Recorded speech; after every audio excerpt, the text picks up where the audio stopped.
র্যাবের চলমান এই ভোজ্য তেল সংক্রান্তে যে সংকট বাজারে দেখা দিচ্ছে, আমরা মনে করতেছি যে এটা ভোজ্য তেল বিভিন্ন জায়গায় অবাধে মজুত করা হচ্ছে এবং অধিক মূল্যে বিক্রি করা হচ্ছে। এই চলমান প্রক্রিয়ার অংশ হিসেবে আজকে আমরা এখানে মোবাইল কোর্ট পরিচালনা করলাম ভোক্তা অধিকারের সাথে। একটা এই কাজল ট্রেডার্সে সরকার নির্ধারিত মূল্যের চেয়ে সামান্য একটু বেশি মূল্যে তেল বিক্রি করছে, খোলা তেল। এই জন্য তাদেরকে প্রাথমিকভাবে 10,000 টাকা জরিমানা করা হয়েছে।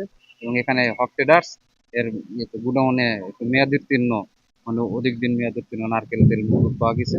এটা আমরা করলাম, এখানে এটা ধ্বংস করা ভোক্তা অধিকারের সহকারী পরিচালক মদত ধ্বংস করে দিলেন এখানে আপনাদের সামনে। পাশাপাশি এই ধরনের কার্যক্রমের জন্য তাকে 8,000 টাকা জরিমানা করা হয়েছে। আমাদের এই কার্যক্রম বা চলমান থাকবে। আমরা যদি আরো কোনো তথ্য পাই সেই হিসেবে আমরা চলমান কার্যক্রম চালাবো, যাতে ভোক্তা পর্যায়ে এবং গ্রাহক পর্যায়ে তেলের সরবরাহ স্বাভাবিক থাকে এবং মূল্য সঠিক থাকে। ধন্যবাদ।